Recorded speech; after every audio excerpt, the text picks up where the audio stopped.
Suite de notre feuilleton de la semaine. À présent, nous partons à nouveau un peu plus près des étoiles, ce soir avec Francesco. Il utilise la 3D pour parler d'astronomie.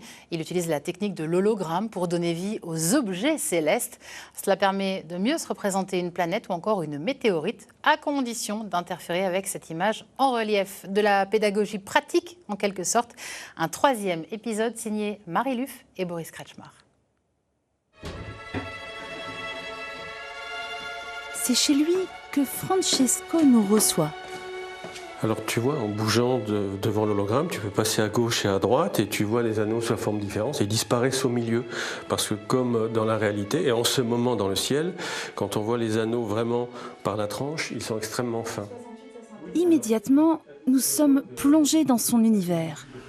Saturne, il l'a dessiné en 1969, mais cet hologramme permet de mieux se représenter la planète, à condition de ne pas rester statique. Pendant nos fêtes de l'astronomie, un garçon est venu me dire, il a peut-être 8 ans ou 9 ans, « Monsieur, j'ai tout compris, je vais casser le verre et je pourrai prendre la météorite. » Je trouve ça excellent, c'est très bien, c'est ce qu'on perd quand on est adulte.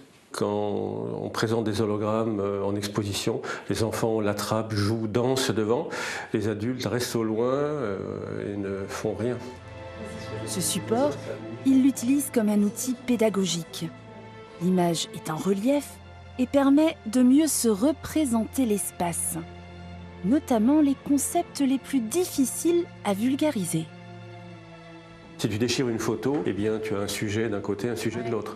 Mais un hologramme, par exemple, si j'ai un sujet, par exemple Saturne et Jupiter derrière la plaque, si je casse l'hologramme en deux, en approchant l'œil, je vois toujours Jupiter et Saturne derrière. C'est comme voir par la fenêtre grande ouverte ou par la serrure. Et comme un secret bien gardé, nous finissons par découvrir son procédé de fabrication. Je dirige le faisceau laser sur des objets qui réfléchissent des lumières vers un support sensible où j'envoie une onde de référence. Et le mélange des deux ondes font des interférences. Et faire un hologramme, c'est seulement enregistrer des interférences microscopiques. Cela vous semble un peu obscur ? On rembobine. Un hologramme, ce n'est pas une image, c'est une mémoire de lumière qui permet, en l'éclairant, de voir une image. Des images créées pour le grand public. Comme cette une, commandée par le Nouvel Observateur en 1986. Avant d'expliquer les astres, il faut les observer. Dans son jardin, il pointe un télescope vers le ciel. C'est la lumière de Saturne qui arrive dans vos yeux, les vrais photons, la vraie lumière. Alors que sur un écran, c'est des pixels, et puis sur votre livre, c'est de l'encre sur du papier. Là, c'est vraiment la lumière qui vous vient des astres, même si elle a mis des milliards d'années à venir.